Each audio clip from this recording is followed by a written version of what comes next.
Hello students, myself Shatrughan Chauhan. Welcome back in my YouTube channel. और आज के इस वीडियो में मैं आप लोगों को बताऊंगा इलेक्ट्रिक डायपोल के बारे में, इलेक्ट्रिक डायपोल मूवमेंट के बारे में और भी कई सारी चीज़ें। तो जुड़े रहिए मेरे साथ और अपने माइंड का ब्लूटूथ ऑन कर लीजिए।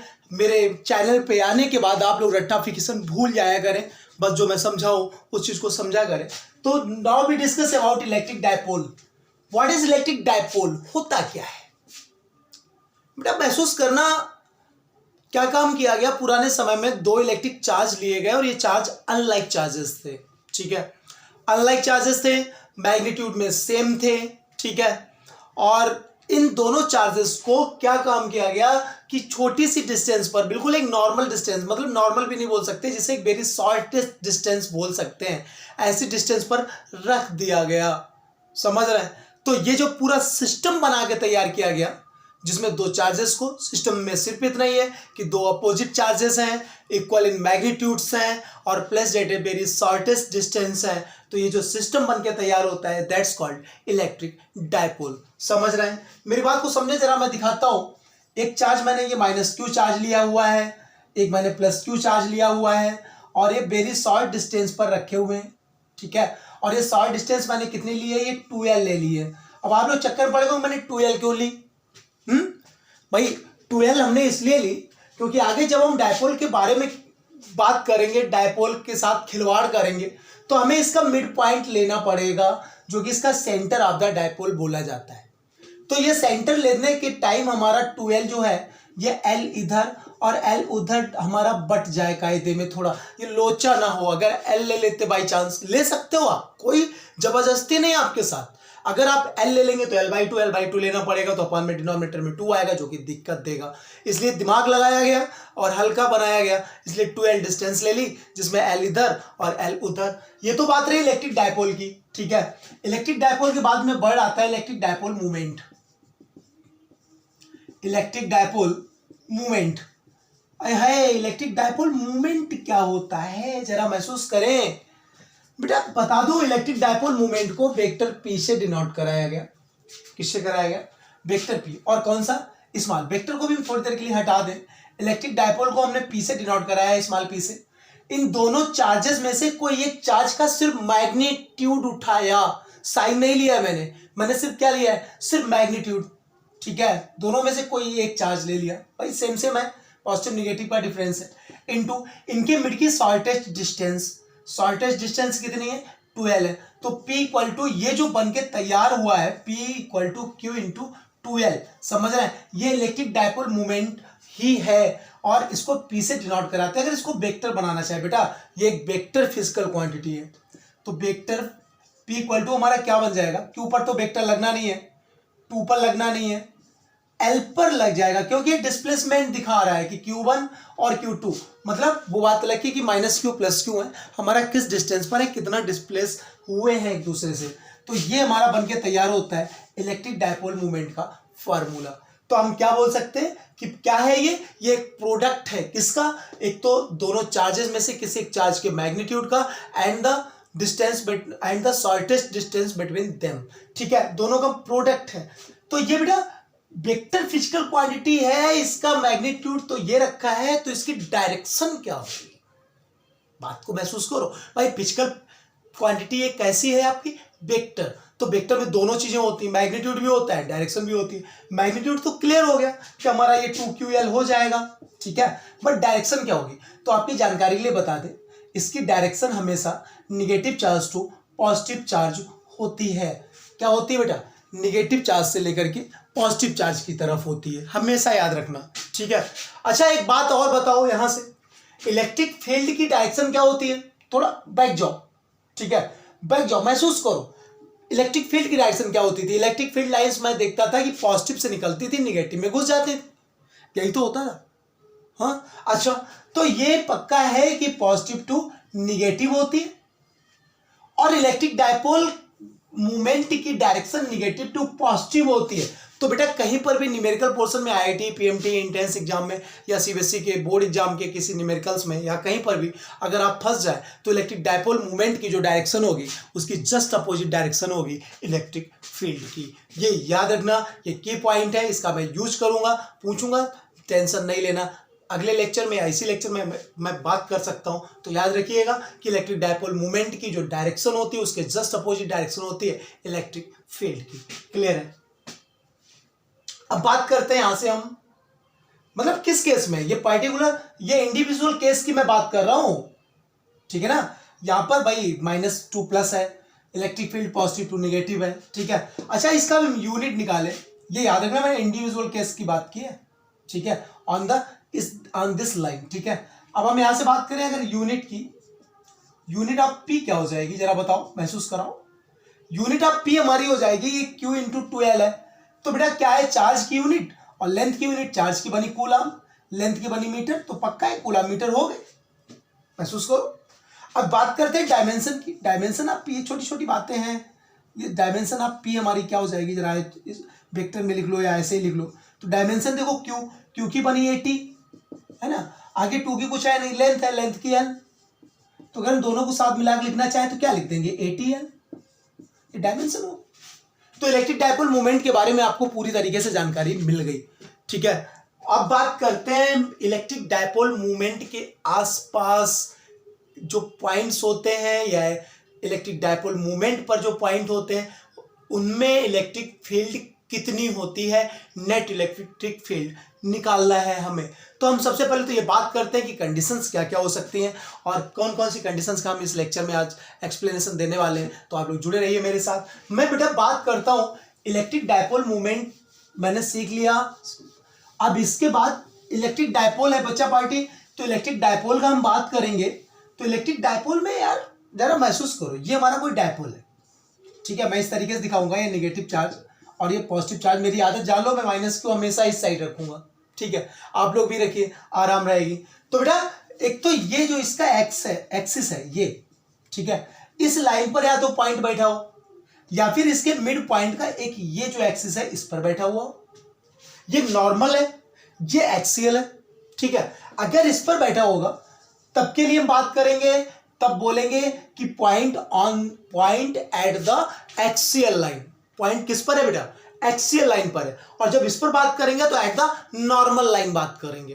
तो नॉर्मल लाइन वाले कॉन्सेप्ट को ही हम इक्वेटोरियल लाइन भी बोलते हैं। क्या बोलते हैं, इक्वेटोरियल लाइन बोलते हैं। तो आज मैं बात करने जा रहा हूं एक्सियल की इस वीडियो में। तो एक्सियल के लिए मेरे साथ जुड़िए जरा। Electric field due to electric dipole, electric field due to electric dipole on the axial line। बात करते हैं, मैं डायपोल ले लिया है, मेरे साथ जरा जुड़े रहिएगा। मैं मार्कर चेंज कर रहा हूं हल्का थोड़ी देर के लिए। मैंने कोई एक मतलब डायपोल ले लिया, ठीक है। डायपोल लेने के बाद मैं क्या करूंगा जरा देखिएगा आप लोग। मैंने कोई एक छोटा सा डायपोल लिया है। छोटा सा क्यों, क्योंकि अपने बोर्ड के हिसाब से लिया है यार, समझा करो, समझते नहीं हो बात को। ये ए पॉइंट है, ये बी पॉइंट है, यहां पर -Q चार्ज रखा है और यहां पर +Q चार्ज रखा है। बात को समझना बेटे। ये इसका मिड पॉइंट था O, लेंथ थी 2L, तो L इधर और L इधर। ये तो डायपोल के बारे में बात आ गई, ठीक है। अब हम रेक्टिफिकेशन नहीं करेंगे, अब हम एक्सियल लाइन पर कोई पॉइंट बिठा देंगे, ठीक है, और उस पर चेक करेंगे कि हमारी इलेक्ट्रिक फील्ड इंटेंसिटी कितनी है। चलिए, मैं एक्सियल लाइन पर हमने थोड़ा आगे बढ़ाया और एक पॉइंट लिया, P पॉइंट ले रखा है ये, और इस पॉइंट पर हमें देखना है। और ये बेटा कितनी डिस्टेंस पर है डायपोल से, तो ये कंसीडर किया जाता है, ये लेट माना जाता है हमेशा, ये हमेशा मेजर किया जाता है with the centre of dipole. हमेशा वो से कंसीडर करेंगे, ना +Q से ना -Q से, ना उसका कोई रोल ना इसका रोल, हमेशा सेंटर से। तो ये डिस्टेंस हमने R ले ली है बेटा, कि R डिस्टेंस पर कोई पॉइंट P है जिस पर हमें ये देखना है कि नेट इलेक्ट्रिक फील्ड कितनी है। तो अब यार P पर निकालनी है, भूल जाओ डायपोल थोड़ी देर के लिए। प्रिंसिपल ऑफ सुपरपोजिशन याद करो इलेक्ट्रिक फील्ड का।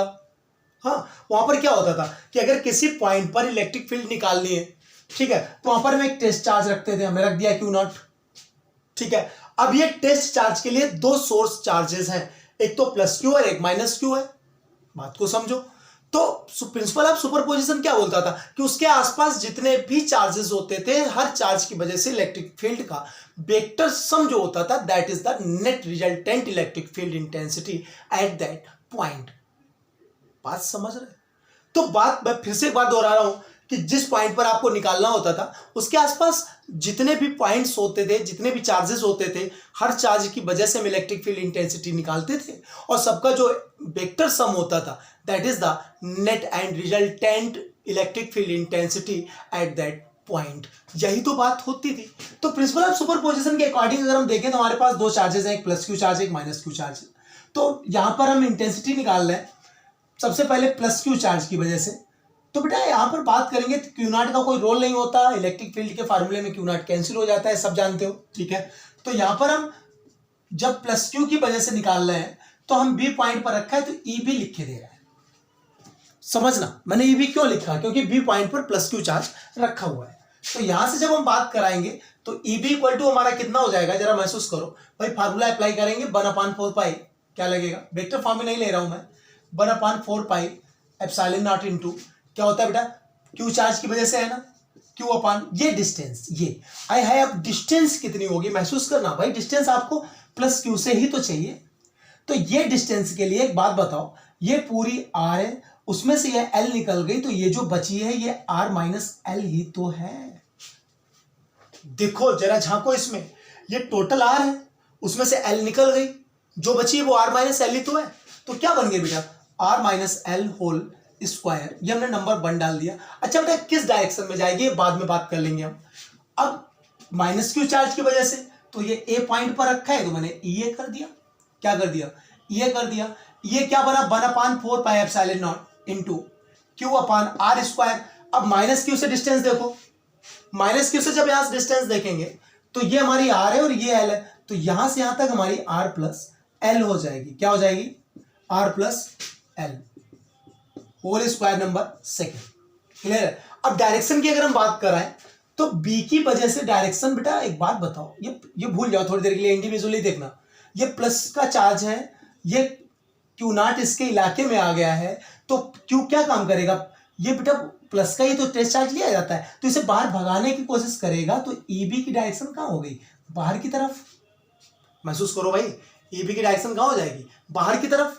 अब ये माइनस की वजह से अगर देखेंगे, इसको भूल जाए तो ये कोशिश करेगा कि इसको हम अंदर खींच ले, ये ई ए की तरफ, ये अंदर की तरफ हो जाएगी, ठीक है। तो हम ई बी ई ए दोनों निकालने के बाद अब हम क्या काम कराएंगे, देखेंगे क्या कि हम बीच में खड़े हैं, मैं इधर ये खींच रहा है, इधर ई बी खींच रहा है, एक एक तरफ खींच रहे हैं दोनों, तो दोनों में जो ज्यादा फोर्स अप्लाई कर, जिसकी इलेक्ट्रिक फील्ड इंटेंसिटी ज्यादा होगी वही तो खींच ले जाएगा ना, उधर ही तो रिजल्टेंट हो जाएगा ना।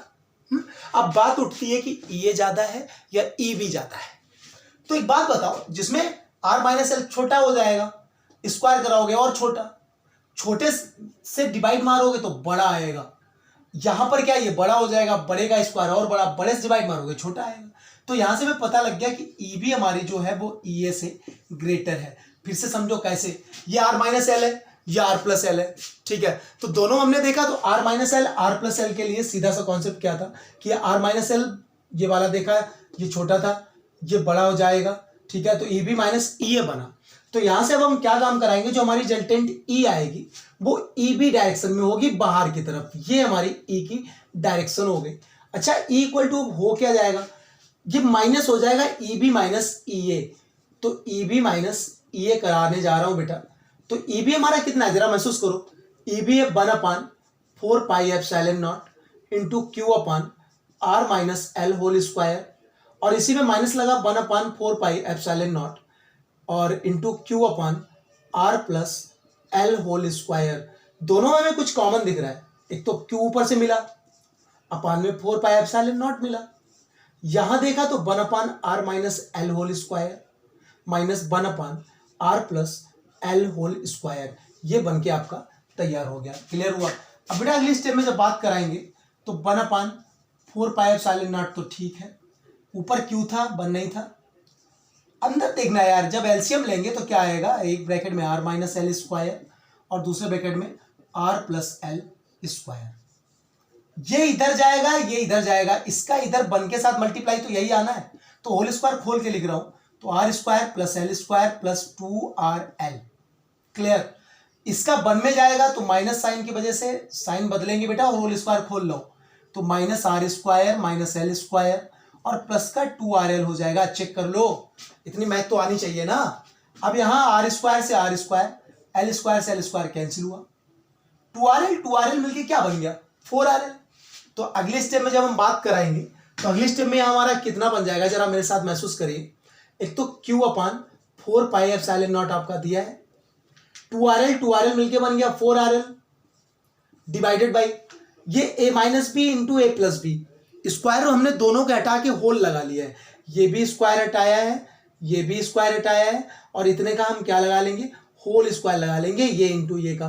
तो a square minus B square के अकॉर्डिंग क्या बना, R square minus L square, और इतने का क्या, होल स्क्वायर। अच्छा बेटा एक बात देखो, ये 4 लिखा है, 4 को हम चाहे तो 2 इंटू 2 लिख सकते हैं, जरा महसूस करो।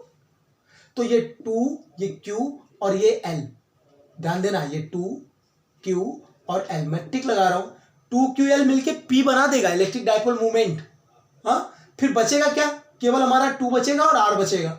तो मैं क्या लिख सकता हूं, 1/4πε0 इंटू 2 बचा है और R बचा है, तो 2R ऊपर बना और 2QL मिलके क्या बन गया था, P। तो 2 इंटू P इंटू R लिख दिया, अपान में क्या है, R square minus L square whole square. Clear हुई ना बात, इतना कॉन्सेप्ट क्लियर हुआ। अब बेटा हम एक स्पेशल केस ले रहे हैं, इस केस में हमारा ये तो निकल के आपका आ चुका है, इक्वल टू ये आपका आपके सामने है। अगर आप यहां पर वेक्टर ही कराना चाहें तो यहां पर भी बात हो जाएगी, इक्वल टू ये हो गया, वेक्टर फॉर्म में एक बात की बात है। अब बेटा अगर हम चाहें कि ये देखें कि एल हमारी क्या है, शॉर्टेस्ट डिस्टेंस है, और शॉर्टेस्ट डिस्टेंस मैं हमेशा क्या लेता हूं, वो लॉलीपॉप लेता हूं, बहुत मिनिमम। तो एल के हिसाब से, सॉरी आर के हिसाब से एल जो है वो बहुत छोटा है, तो आर स्क्वायर, भाई यहां पर अगर महसूस करें तो एल छोटा है आर से, तो एल स्क्वायर तो और भी छोटा हो जाएगा आर स्क्वायर से, है कि नहीं। तो इक्वल टू हमारी तब क्या निकल के आएगी, 1/4πε0 इंटू, यहां पर बेटा एल स्क्वायर हटाओगे तो आर स्क्वायर और इतने का पूरे का स्क्वायर है, तो आर 4 बन जाएगा, बोलो। तो ऊपर 2PR था, ये आर गायब हो जाएगा और नीचे R³ बन जाएगा। यही आपका फार्मूला निकल के आया, net electric field on the axial line due to electric dipole. तो आज के वीडियो में बस इतना ही, मिलते हैं नेक्स्ट वीडियो में इक्वेटोरियल लाइन के साथ, तब तक के लिए so now stop it today.